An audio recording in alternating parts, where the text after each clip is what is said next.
Como lo habíamos anunciado, estamos con Pablo Montaldo, es corredor de bolsa, fue presidente de la Bolsa de Valores de Montevideo, ahora es presidente de la Liga de Defensa Comercial, además es director ejecutivo del Colegio de Cocineros Gato Dumas en Montevideo. ¿Qué tal, Pablo? Buenas tardes. ¿Qué tal? Mucho gusto, muchas gracias por la invitación. Gracias por haber venido. Estábamos charlando antes de salir al aire y yo te preguntaba por cuál de todos estos aspectos te motiva más. Todos. Hace mucho tiempo que me dedico a las finanzas. Y bueno, y hace ya unos 13 años también a la gastronomía, que es también otra de mis pasiones. ¿Cómo se vincula una cosa con la otra? Por lo menos en vos, en tu... No, nada, tengo varias personalidades, varias tarjetas, depende de dónde vaya. me he visto de una manera. Doy clases de gerenciamiento gastronómico, de marketing gastronómico, he aprendido y la verdad que me encanta. ¿Y por qué surge el interés por lo gastronómico? En un corredor de bolsa. Simplemente por un interés personal en la gastronomía, me vinculé al grupo Gato Dumas en el año 2003. Y bueno, ahí fuimos avanzando con el negocio y realmente ha andado bien y con mucho respaldo de Buenos Aires, del grupo desde Buenos Aires. Uh-huh. ¿Hay un boom del interés por lo gastronómico en Montevideo o en Uruguay? Sí, está creciendo, la gastronomía está creciendo. Es un fenómeno que se da a medida que crece el poder adquisitivo de la gente, ¿no? A medida que crece el poder adquisitivo de la gente va teniendo mayor disponibilidad para otros rubros que de repente antes no los tenía en cuenta, básicamente esparcimiento. No solamente la gastronomía, es uno de las gastronomía, viajes, si vos te pones a pensar, mucho han crecido los viajes al exterior, vacaciones, juego, todo lo que sea esparcimiento crece cuando hay bonanza económica, digamos. Y en la gastronomía hay mucho para crecer todavía. Nosotros en Uruguay, por ejemplo, en Estados Unidos, lo que gasta cada americano, Estados Unidos es el mercado más desarrollado, ¿no? Uh-huh. Lo que gasta cada americano en comida fuera del hogar, que es como se mide el negocio de los restaurantes, claro, es un 55% de su presupuesto destinado a comida. Nosotros acá en Uruguay estamos en el entorno del 25%, de lo que se gasta fuera del local versus lo que se gasta dentro del hogar.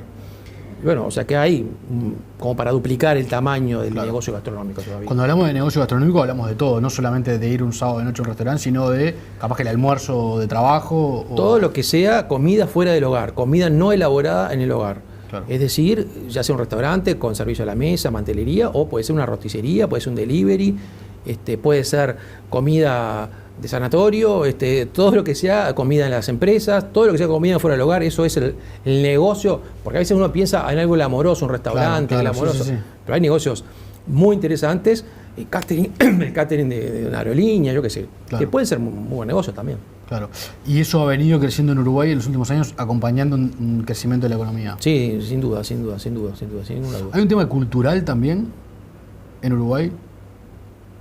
Sí, como lo hay en todos los países. Bueno, en todos los países tienen sus trazas culturales, digamos, que la nuestra es un poco diferente a la de otros, pero bueno, en definitiva, Uruguay, nosotros tenemos la percepción en Uruguay que nosotros somos conservadores, sí, no somos early adopters, y yo creo que eso es falso. Acá hay muchas cosas que se han ido adoptando en los últimos años, en materia gastronómica te hablo, pero en otras modas también, que... Bueno, no lo hubiéramos pensado. El sushi, por ejemplo. Sí. Hace 10 años el sushi no estaba desarrollado. Había 3 restaurantes que se ofrecían sushi. Hoy hay en los supermercados. Sí, hoy hay restaurantes de sushi solamente. Para que te hagas una idea, Peñarol puso como condición al concesionario del restaurante del estadio que tuviera sushi. ¿Será el gusto particular de algún dirigente o es porque no sé, eso fue lo que me dijeron. O sea, te digo el sushi como te digo un tiramisú, que es un postre medio raro para el... Por ejemplo, te pongo ejemplos de cosas que hace 10 o 15 años, cuando yo conocí a Gato Dumas, a mí siempre me gustó cocinar de manera casera, digamos. Claro. Hay ingredientes que yo acá no los encontraba, digo, yo qué sé, no puedo conseguir salsa tabasco, yo qué sé. Y bueno, la salsa tabasco se puede hacer, la puedes hacer vos, se hace con ajíes picantes. Pero no había en el supermercado. Hoy vas al supermercado y encontrás hojas para hacer sushi, encontrás tortillas para hacer burritos, todas las salsas mexicanas que se te ocurran, restaurantes mexicanos. O sea, Uruguay ha ido cambiando. Sí, el otro día fui al supermercado y me impactó, por ejemplo, la variedad de arroces que hay.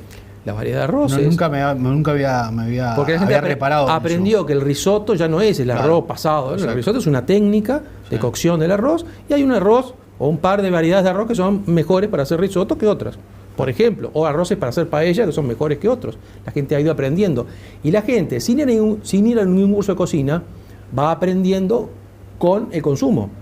O sea, Claro. vos vas a 2 o 3 lugares, probaste los chipirones de acá, los chipirones de allá, los chipirones de allá, pero entonces...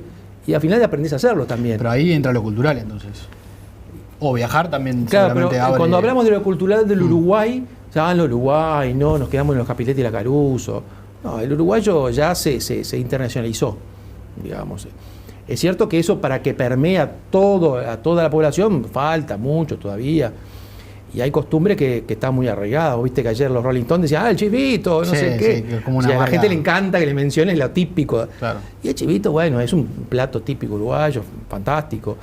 Pero comemos chivito y ya comemos otras cosas más también. Hemos ido avanzando e hemos adoptando costumbres culinarias de otros países que, si vos lo decías hace 10 años, decían, no, esto acá no pongas un restaurante mexicano, no, o de comida árabe, no inventes. Hay restaurantes de comida árabe que les va muy bien, porque comer con la mano es lo más genial que hay, y esas comidas reflejan eso que tiene el chivito o el burrito, sí, o el kebab, digamos, que es un principio más o menos parecido. Y eso va cambiando. Ahora, hay un tema de escala en Montevideo que hace que sea una ciudad donde se sale relativamente poco. A ver, uno en Buenos Aires va un martes de noche a una pizzería y está lleno. Sí, hay un tema de escala. En Montevideo hay un tema de escala, sí, sin ningún lugar a duda. La escala se da por varias razones. La escala, ¿cómo medís la escala de un negocio o de el potencial de una población en cuanto al gasto en determinado sector, particularmente en el gastronómico? Lo medís por la cantidad de gente que hay, sí, por la cantidad de veces que la persona sale a comer fuera del hogar. En Estados Unidos salen 5 veces a la semana a comer fuera del hogar. claro. ¿Tá? Y por el gasto per cápita que hace la gente. ¿Tá? Nosotros acá estamos bajos en todo. Estamos bajos en cantidad de gente. En todos los ítems. En todos los sitios estamos bajos en Montevideo. En cantidad de gente, en cantidad de salidas semanales a comer y en gasto per cápita. Estamos bajos en todo. Eso va cambiando, está cambiando porque de hecho la cantidad de veces que la gente come fuera del hogar está aumentando, básicamente no, quizá en parte por la salida propiamente dicha, en parte por los deliveries. Que eso en realidad es comida fuera del hogar, porque digo, es comida elaborada fuera del hogar. Y el gasto per cápita, sí, el uruguayo es bastante machete. Eso es una de las contras. Y sobre todo en las clases altas. Más Increíblemente. que... Proporcionalmente sí, más. ¿Ah, sí? Sí. ¿Pero dónde se ve eso? Gastan, digamos, Es es que bastante machete, en ¿dónde los se nota? barrios de clase alta, de repente los restaurantes caminan bien, peor que en otros lugares. Bueno, uno va a Carrasco, hay 3 restaurantes, ¿no? Sí, pero porque no funcionan Por bien. eso ¿no? digo, hay 3 restaurantes Porque la gente gasta poco. Pero pasa lo mismo en Argentina, ¿eh? En San Isidro pasa lo mismo que pasa en Carrasco. La gente, vos vas al restaurante de San Isidro, es toda gente de Buenos Aires. La gente de San Isidro es medio macheta. Es así. Son Ahí entra características. ya la sociología, no sé, ahí hay una característica. Y sí, pero la gente gasta, es bipolar. Hay bipolares, hay gente que gasta de repente, se va de viaje y Claro, gasta. capaz que se va de viaje Y y gasta, después pero acá, como está en Buenos Aires marretea. o en Montevideo, Y la se- promoción de la tarjeta y qué sé yo. Es tremendo. Es así, pero te lo dice cualquier dueño de restaurante. ¿Vos llevás, analizás mucho de ese tipo de fenómenos? Por tu trabajo. Claro, yo... ¿Cuánto se gasta? Bueno, ¿Cuántas noches es se que sale? no hay estadísticas. No hay acá, estadísticas. En Estados Unidos hay una asociación, la National Restaurant Association, que es espectacular las estadísticas que tiene, sobre todo el gasto per cápita, la cantidad de empleados que hay en los restaurantes. Acá no hay estadísticas. Sí, lo que yo trato de hacer algo más intuitivo, porque justamente yo me dedico a enseñar marketing Claro. gastronómico. Y eso son cosas que uno tiene que transmitir a los alumnos. Bueno, tengan cuidado con estos fenómenos, con estas costumbres, con estas características, la ubicación, esto, aquello, todas esas cosas que hay que transmitirlas. Y más que nada en base a la experiencia. Ha crecido mucho en materia gastronómica lo que es la zona de Maldonado, Punta del Este. Es impresionante lo que ha crecido y la oferta gastronómica que es mejor que la de acá de Montevideo, ¿no? ¿Cuál es el peor pecado del uruguayo como empresario gastronómico? Bueno, muchos que se meten a empresarios gastronómicos sin tener ningún conocimiento previo de nada del negocio. Hay una cosa que digamos, que es muy común, que es sentir que uno puede poner un bar, una parrillada, un restaurante. Y como que uno sabe innatamente. Y desoír algunos consejos de gente que sabe. Yo lo digo por experiencia propia, gente que me ha desoído consejos míos y después no les va bien. Yo, no, una vuelta, te pongo un ejemplo nada más. Sí. Un amigo me dice, mira, vamos a comer, que tengo una idea, te quiero comentar. Nadie me paga un honorario por eso, ¿no? Pero bueno. Tengo un restaurante, voy a poner con un socio acá en tal lado, una calle de alto tránsito era, ahí por la zona de Posito. No me gusta la calle, no me gusta, vos sabés que calle de alto tránsito no funcionan en los restaurantes. No, pero bueno, hacé lo que quieras, le digo. Yo te digo esto, no le funcionó, tuvo un año abierto, perdieron plata, cerraron, no funcionó. No sé si fue por esa la razón, pero en realidad era complicado. Hay cosas. El olfato no sirve demasiado. Pero en ningún negocio sirve el olfato. Y acá no hay nada que inventar. O sea, sí podés traer un concepto novedoso. Si traes un concepto novedoso, a veces cuesta imponerlo. Pero se termina imponiendo. Tenés que tener un poco de resto para bancar ese periodo. Pero hay muchas cosas que ya está estudiada, que se sabe, que conviene hacer, que no conviene.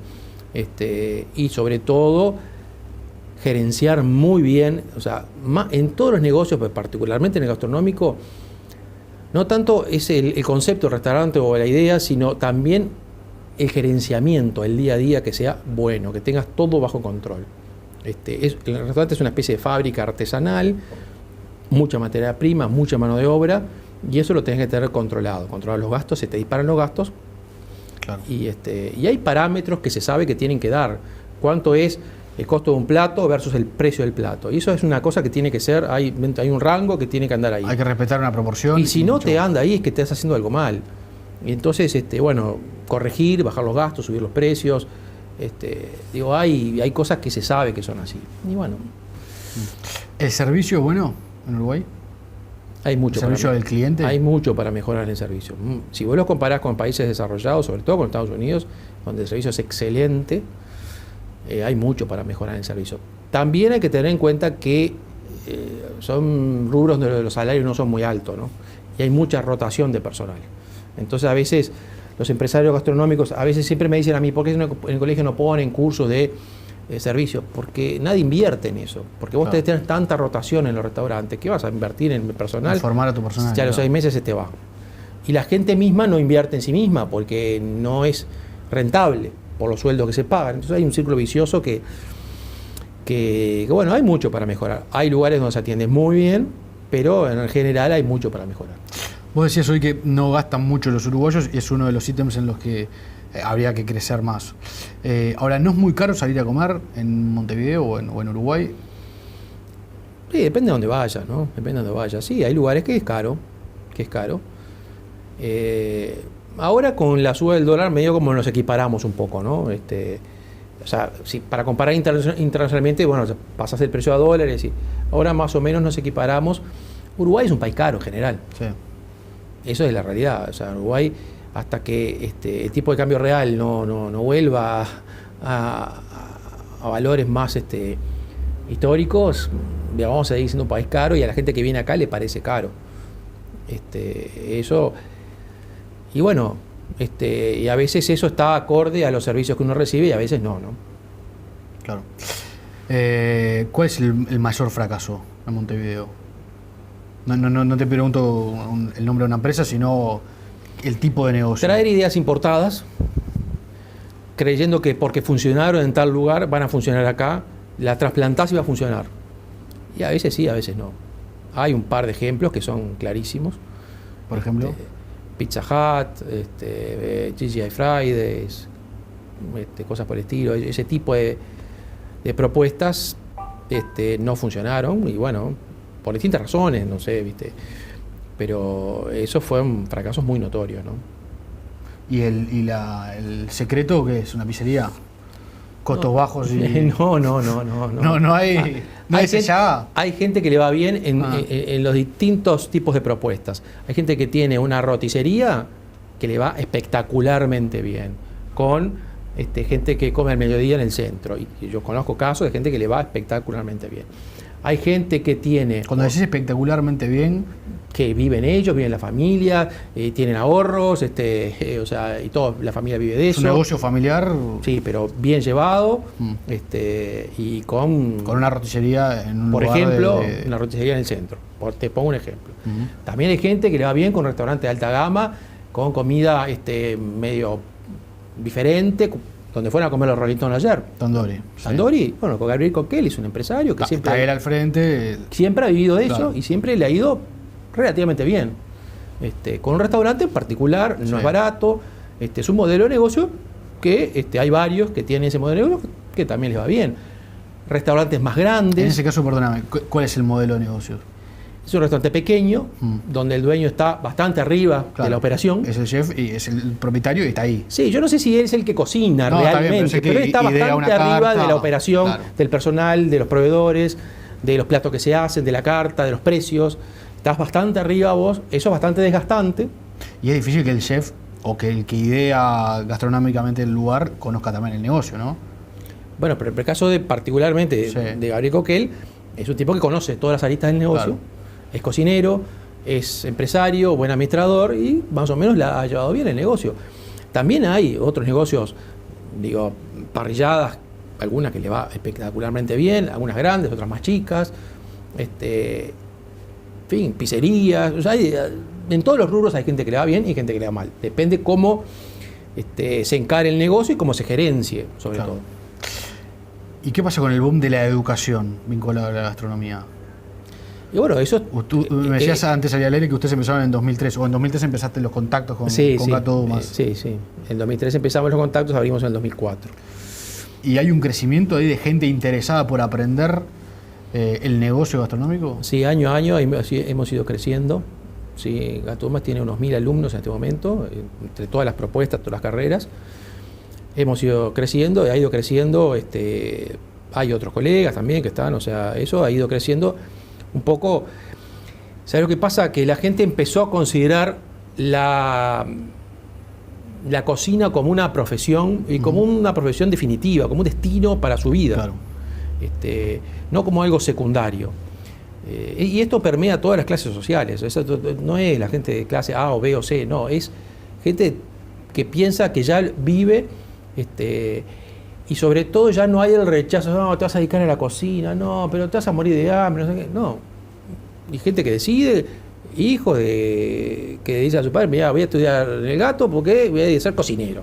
Mi meta es trabajar en un hotel, trabajar en el exterior, porque en el caso nuestro, salís de acá y te habilita a trabajar en cualquier lado, en una cadena hotelera de acá o del exterior, o poner tu propio emprendimiento, o irte a trabajar al lado de Adrià en España, que muchos hacen, pasantías.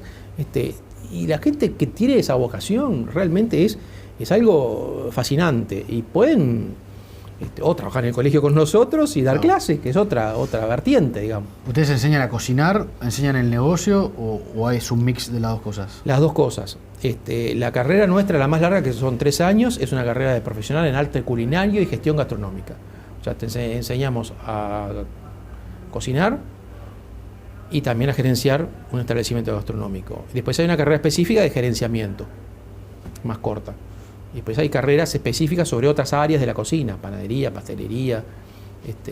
La carrera larga, como se aprende un poco de todo. Claro. Cocina, ahora pastelería. Es para profesionales, no es para cocineros amateur. Vos salís, si haces la carrera de 3 años, salís profesional. ¿Tá? Muchos le llaman chef. En realidad es una palabra errónea, porque chef quiere decir jefe, y nadie sale jefe cuando te recibís. Pero, sí, el que quiera ser como aficionado, hay gente que hace la carrera igual solamente para aprender a cocinar para sí mismo, para su casa o sus amigos. Lo normal es que hagan una carrera más corta, hay una carrera que dura un año, que es más corta, hay distintas propuestas. Los aficionados una vez o hacen cursos cortos, varios cursos cortos, temáticos, o a veces hay gente que hace la carrera larga y después hace un curso temático, porque en la carrera no tenemos todas las cocinas, pero entonces haces cocina mexicana, cocina étnica, no sé, mediterránea, etcétera, etcétera. O sea, hay oferta para todos los gustos.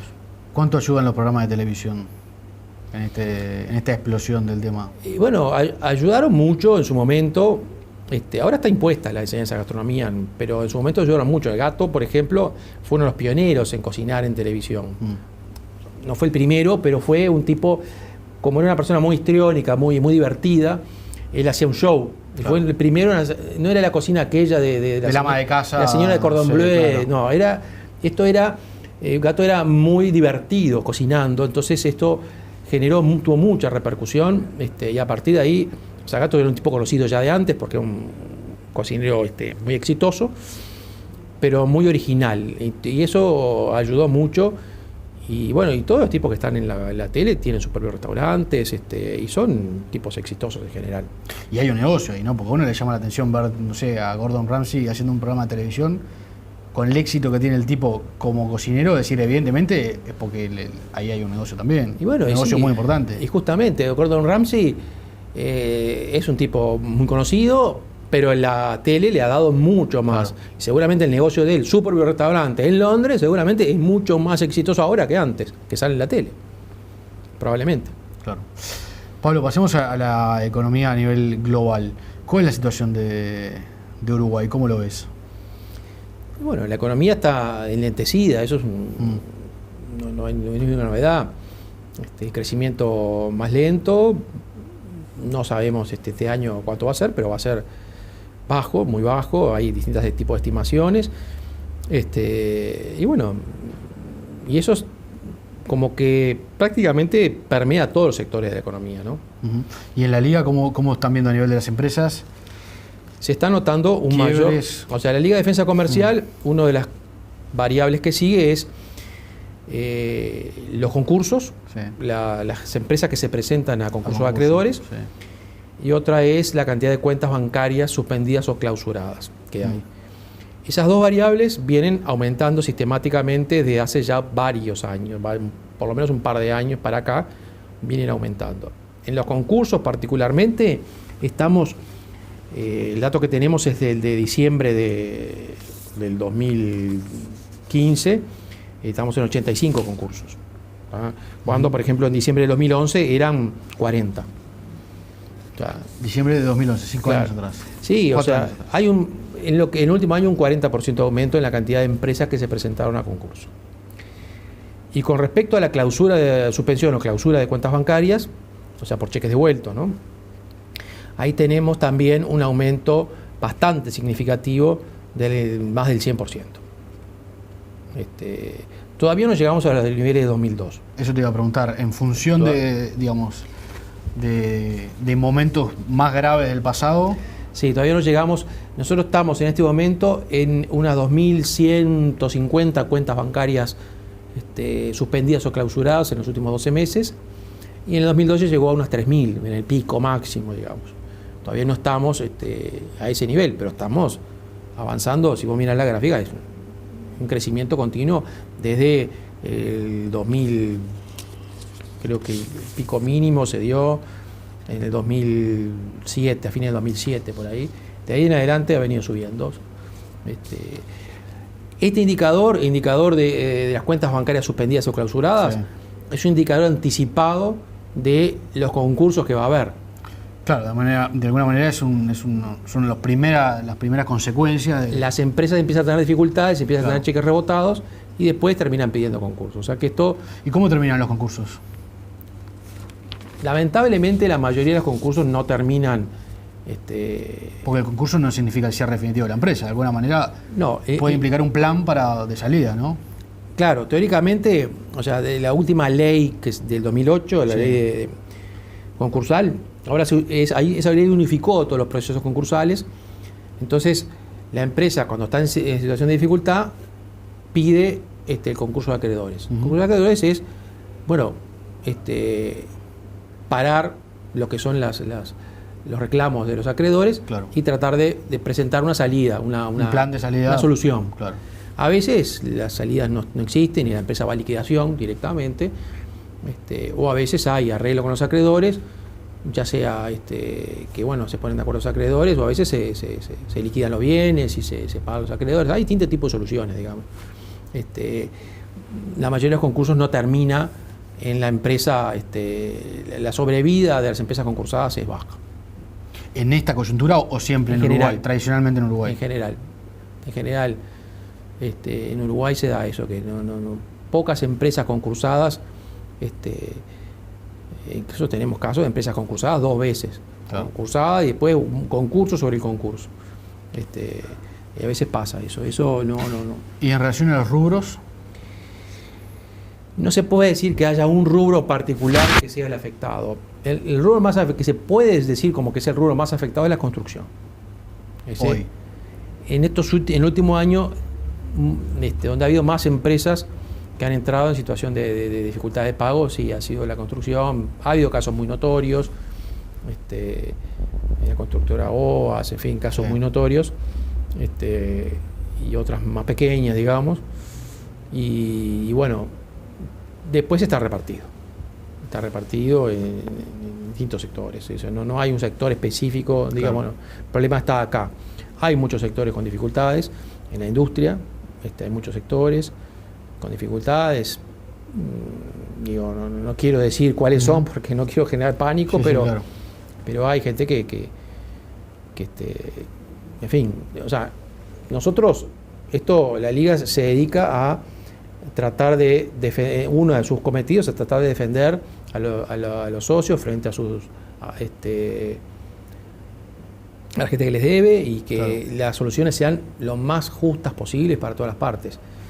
Y bueno, en eso estamos. No es bueno, si bien la Liga cobra honorarios cuando asesore, qué sé yo, bueno, podríamos llegar a un periodo de zafra para nosotros, pero en realidad no es una patología. Es una patología en realidad. Y este fenómeno que vos decías tiene un aumento del 40%, ¿qué prevén? ¿Que va a seguir creciendo en los próximos meses? Es probable que sí. ¿Todavía no pasó lo peor? Bueno, eso es difícil de saberlo. Depende cómo evolucione la economía, ¿no? La economía y sobre todo algunos... A veces la economía como que reacomoda también las fichas, en un momento así. Hay empresas que naturalmente iban a cerrar y acelera un proceso y se acomoda el mercado. La economía está creciendo, lentamente, pero está creciendo. Y hay sectores que les está yendo bien. Claro.